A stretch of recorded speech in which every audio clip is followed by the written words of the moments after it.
Bismillahirrahmanirrahim. Assalamualaikum warahmatullahi wabarakatuh. Alhamdulillahi rabbil alamin, wassalatu wassalamu ala sayyidina Muhammadin wa ala alihi wa sahbihi ajma'in, amma ba'd. Qala Allah ta'ala fi kitabihil karim, a'udzu billahi minasyaitonir rajim. Bismillahirrahmanirrahim. وَمَنْ أَحْيَاهَا فَكَأَنَّمَا أَحْيَا النَّاسَ جَمِيعًا. وقال أيضا يرفع الله الذين آمنوا منكم والذين أوتوا العلم درجات. وقال أيضا قل هل يستوي الذين يعلمون والذين لا يعلمون إنما يتذكر أولو الألباب.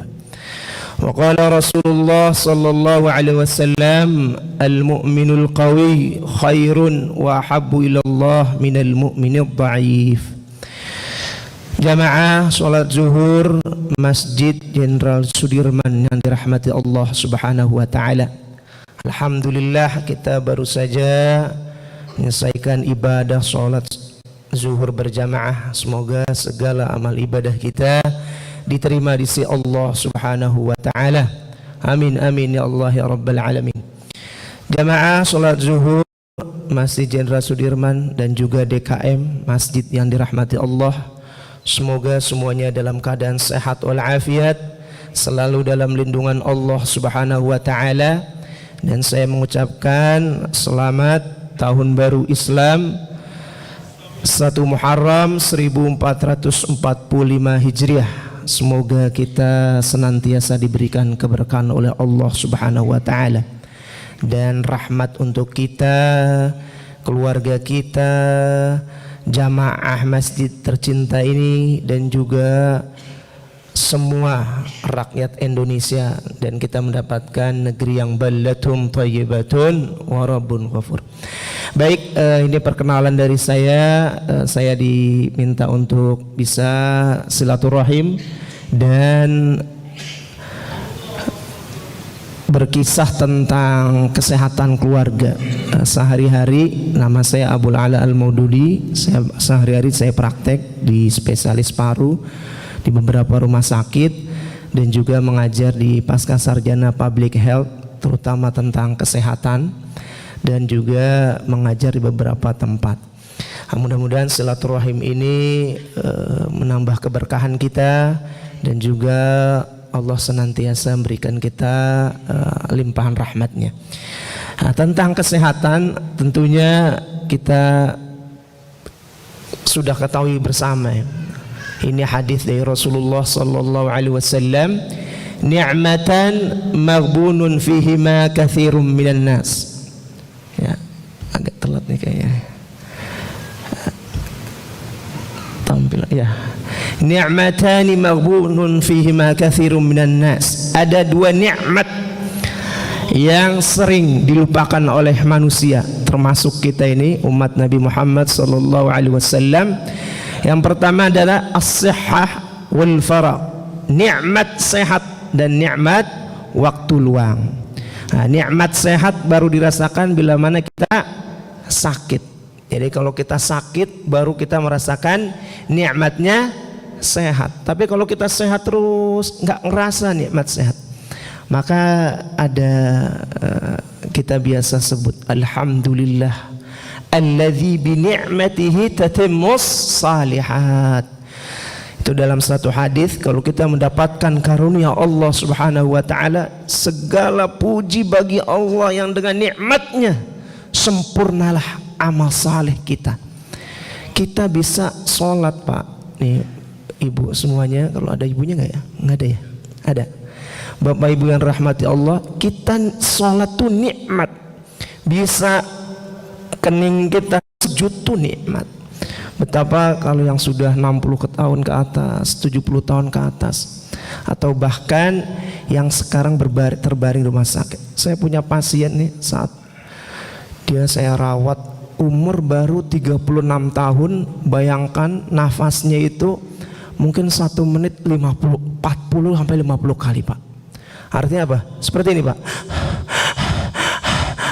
Itu umur 36 tahun. Kita periksa, saya lihat parunya, ya Allah ya Rabbi, infiltrat kedua lapang paru cukup luas.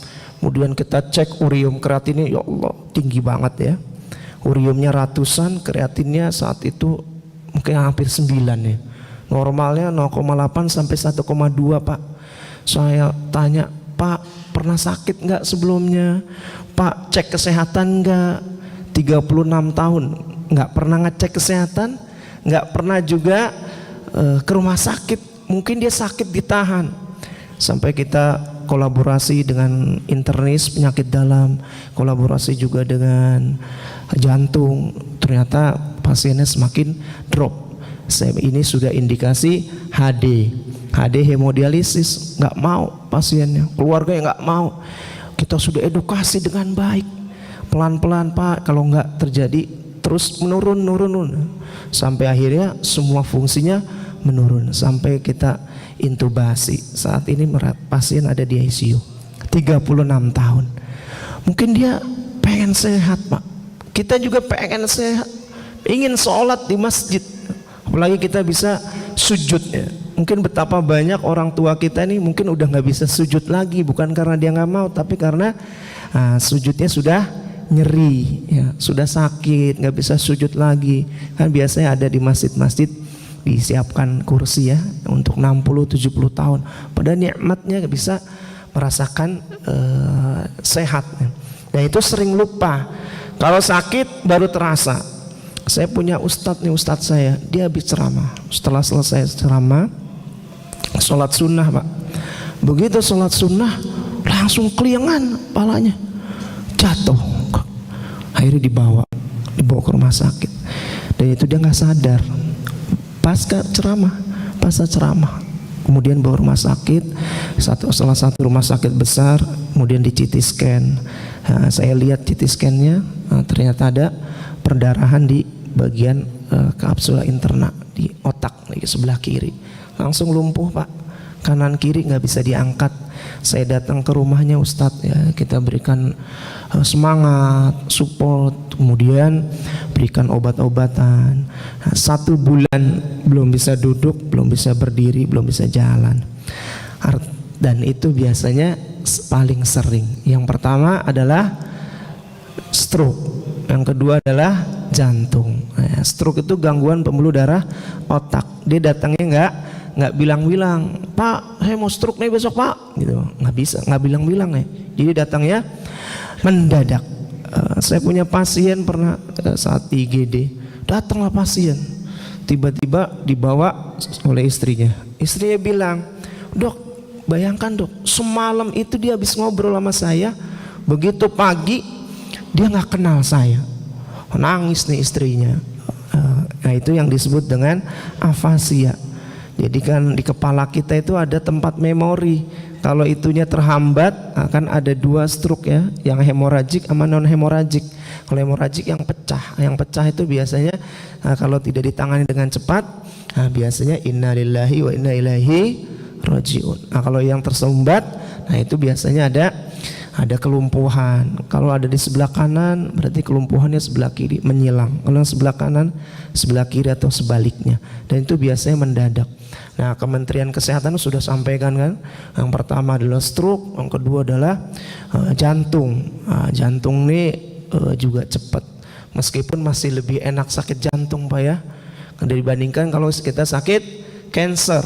Kalau cancer itu kanker itu sampai badan kita itu habis, bukan badan pasien itu sampai habis, nyeri biasanya sampai yang jaga itu nggak sabar karena saking sakitnya. Bayangkan kalau sakit banget ya, kalau saya punya pasien itu kalau sudah meta tulang, kanker paru. Nah, kanker paru kan meningkat tajam karena faktor risiko salah satunya merokok. Sampai saat ini udah dilarang gimana pun nggak bisa. Nah sampai akhirnya dia bisa di kemo. Kalau kemo sudah meta tulang itu nyerinya luar biasa. Sampai kita kasih ibaratnya morfin yang orang normal standar nggak boleh kita kasih.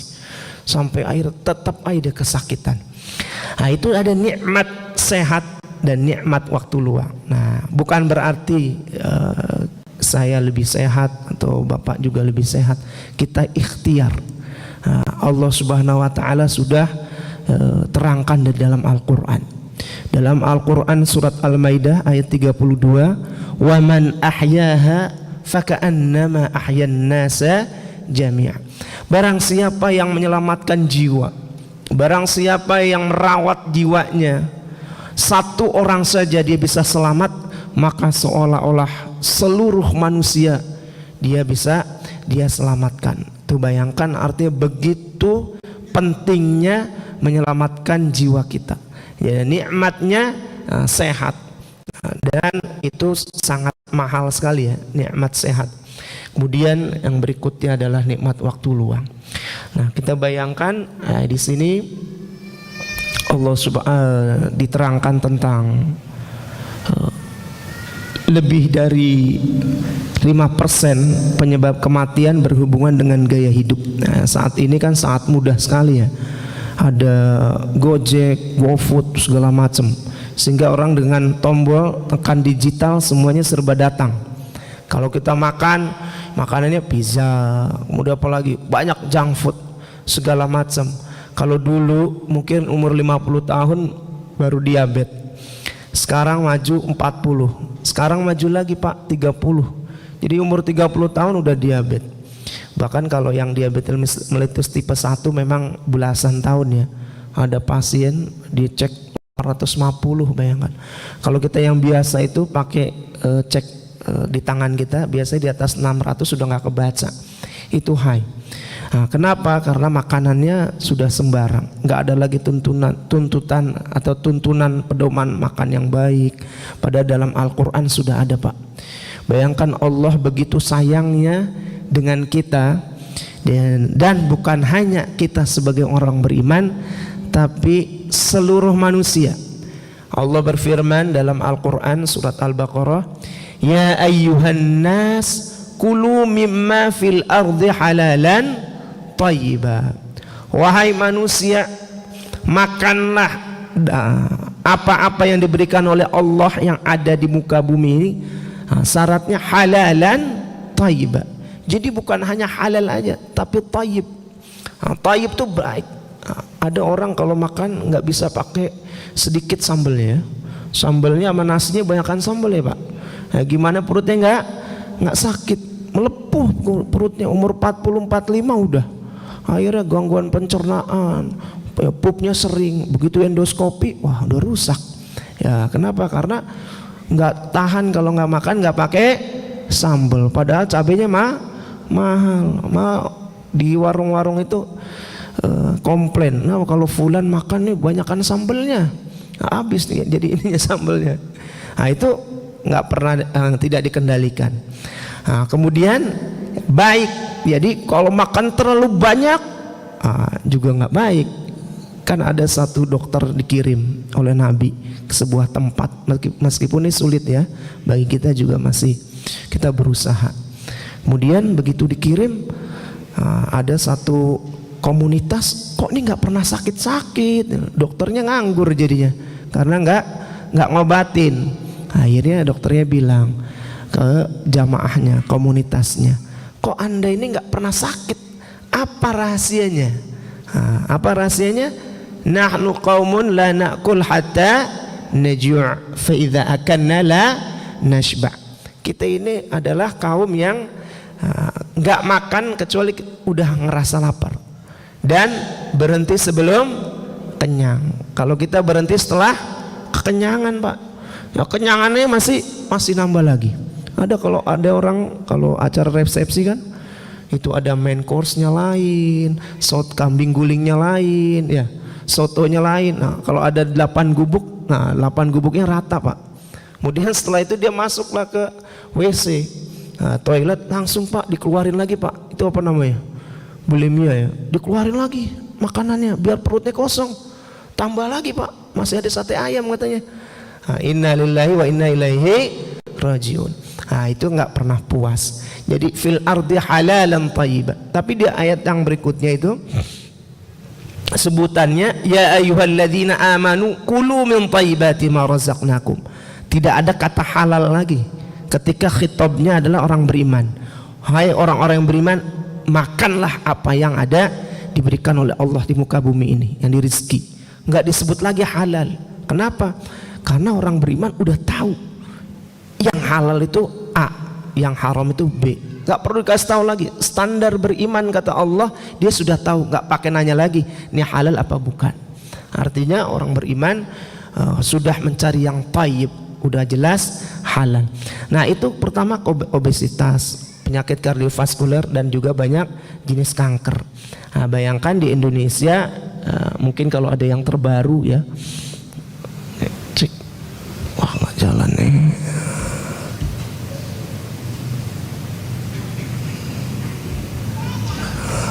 Nggak jalan. Nah gini aja.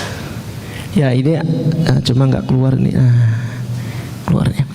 Jadi di Indonesia saat ini dihadapkan pada penyakit yang tidak menular. Kalau yang sebelumnya kan COVID menular ya.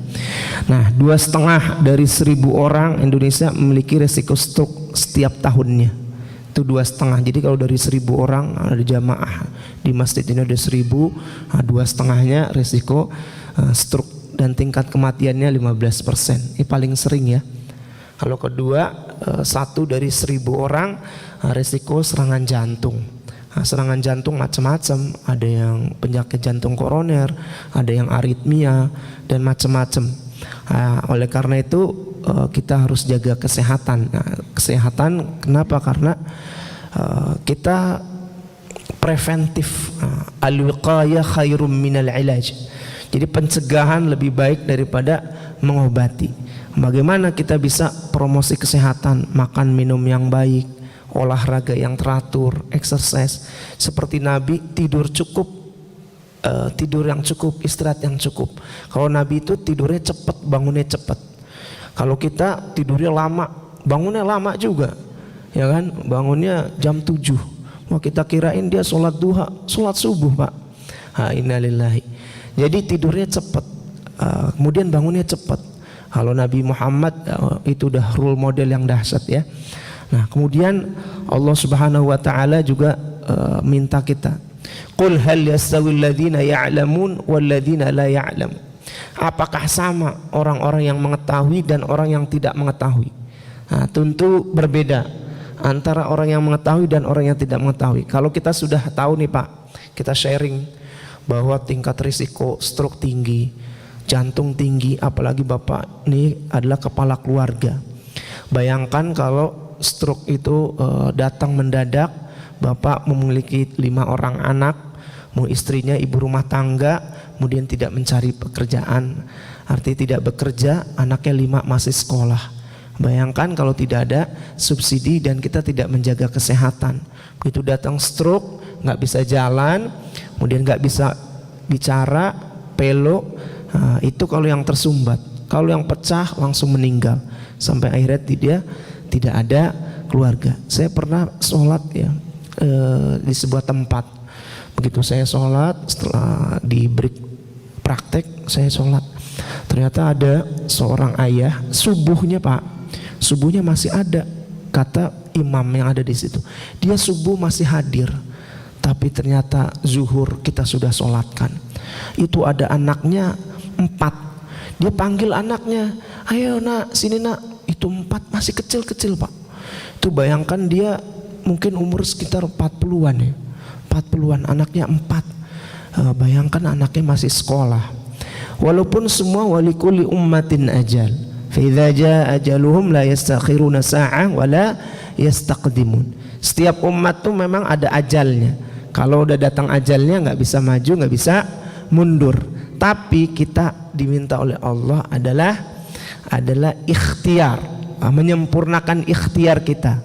Kalau kita bedah dalam sebuah kitab Maqasidus Syariah, tujuan syariat, itu yang pertama adalah hifdzuddin, menjaga agama, dan salah satunya adalah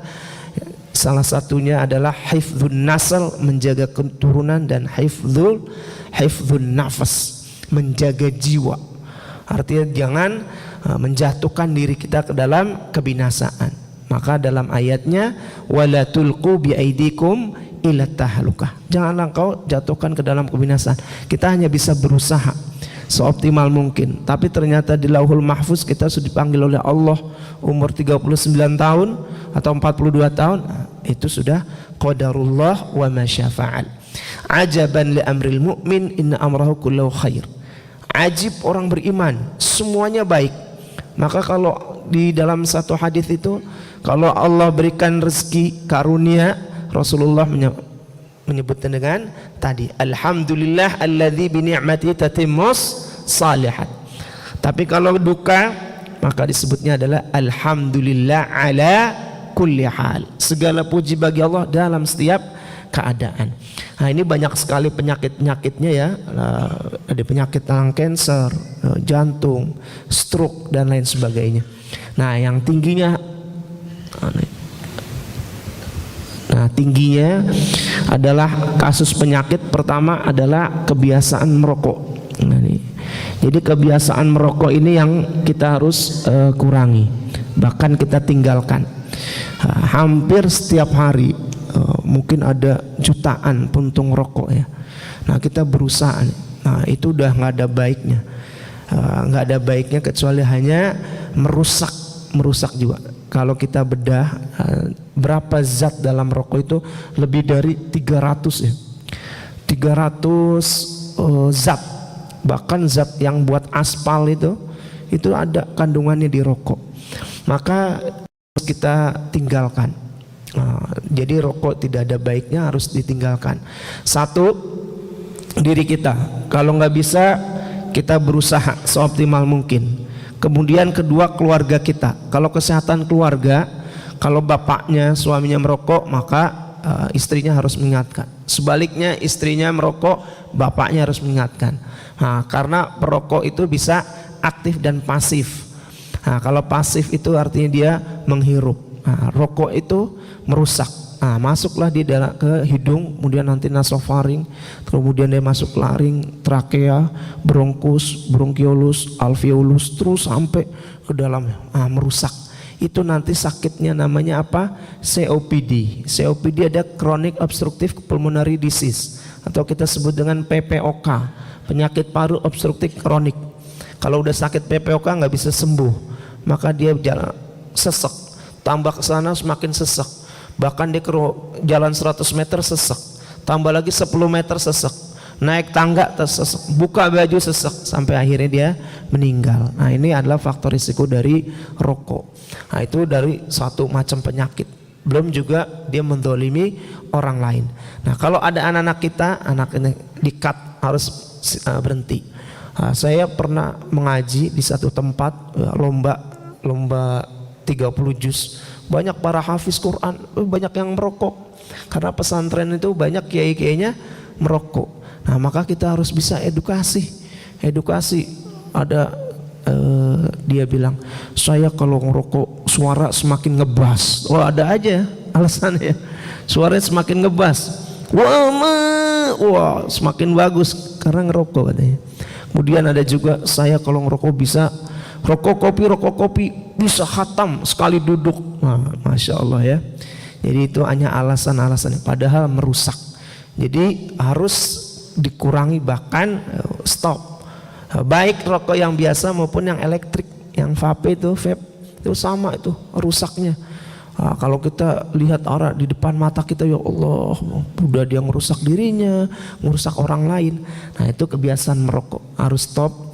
Anak-anak kita, nah, kita dapatkan di grup WA tuh, anak berat 9 tahun, satu hari 2 bungkus pak.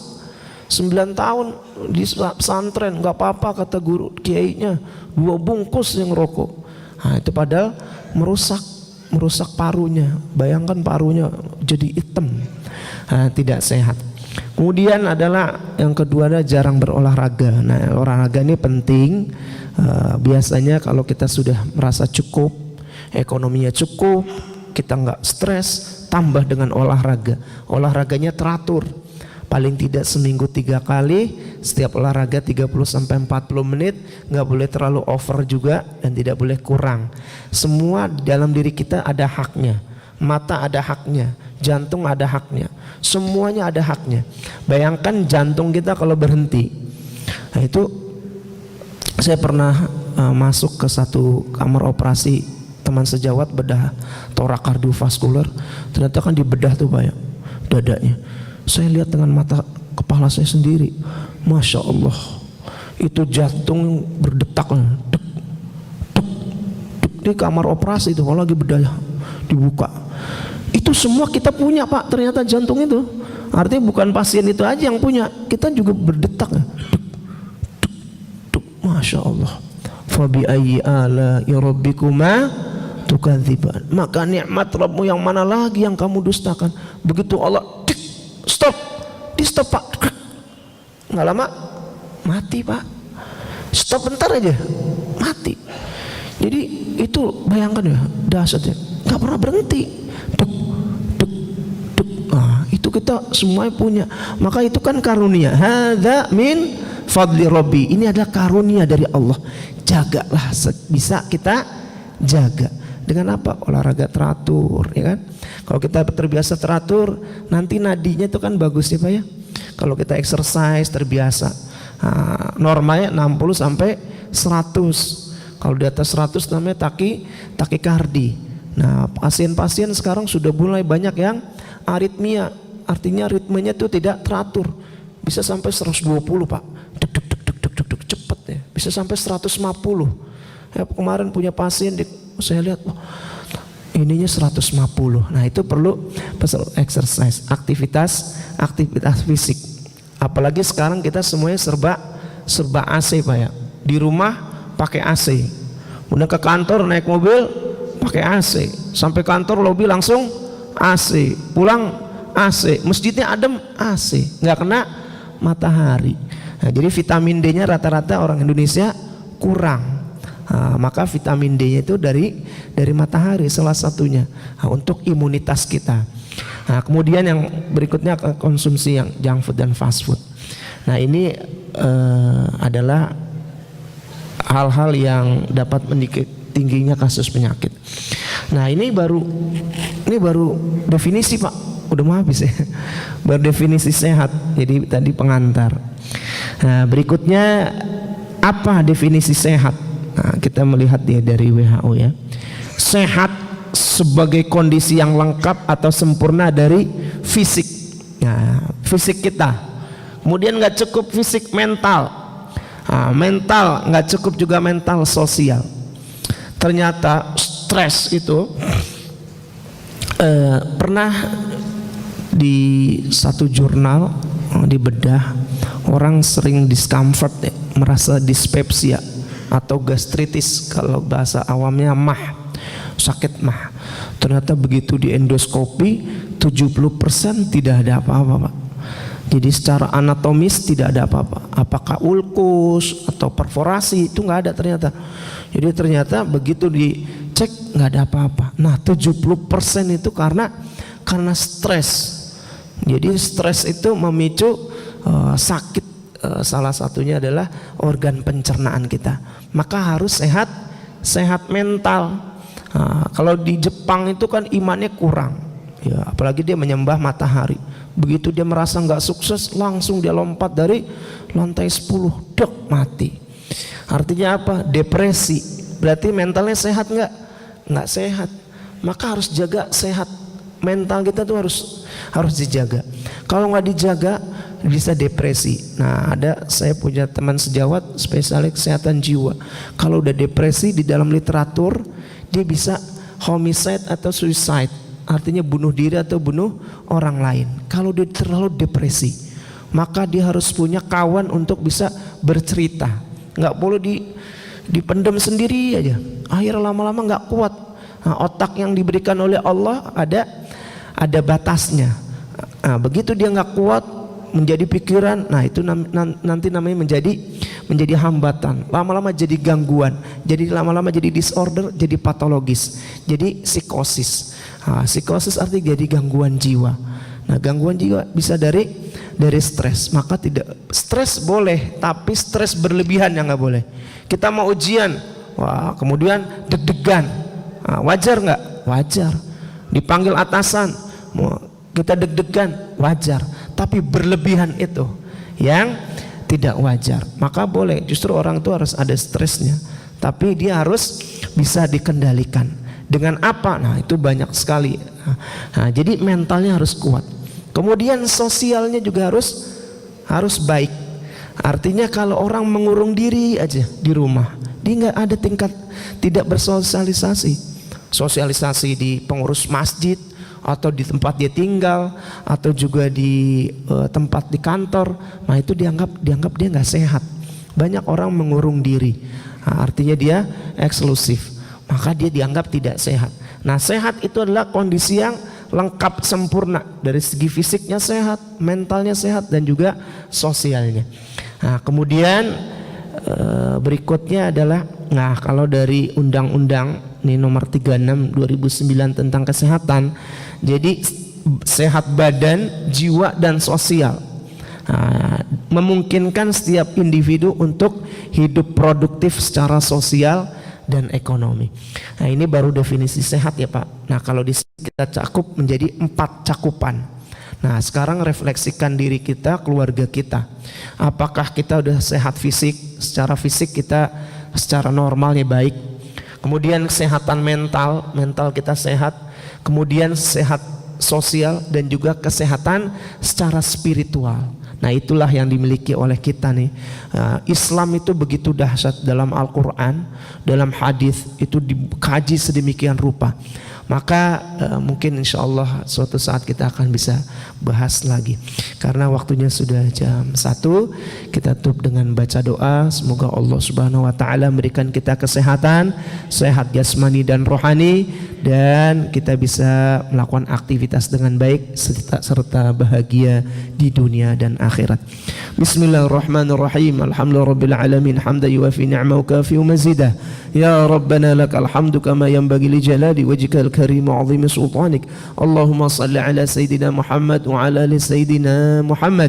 Allahumma la tada' lana fi maqamina hadha dhanban illa ghafartah, wa la hamman illa farajtah, wa la daynan illa qadaytah, wa la maridan illa shafaitah, wa la aiban illa satartah, wa la mayitan illa rahimtah, wa la aduwan illa khadhaltah, ولا عسيرا إلا يسرته, ولا حاجة من حوائج الدنيا والآخرة هي لك رضا ولنا فيها صلاح إلا أعنتنا على قضائها برحمتك يا أرحم الراحمين. اللهم إنا نسألك الصحة والعافية ونسألك تمام العافية. ربنا هب لنا من أزواجنا وذرياتنا قرة أعين واجعل المتقين إماما. ربنا اغفر لنا ولوالدينا وارحمهم كما ربونا صغارا. ربنا آتنا في الدنيا حسنة وفي الآخرة حسنة وقنا عذاب النار. سبحان ربك رب العزة عما يصفون وسلام على المرسلين والحمد لله رب العالمين. كفرة المجلس. سبحانك اللهم وبحمدك أشهد أن لا إله إلا أنت أستغفرك وأتوب إليك. الحمد لله رب العالمين. السلام عليكم ورحمة الله wabarakatuh.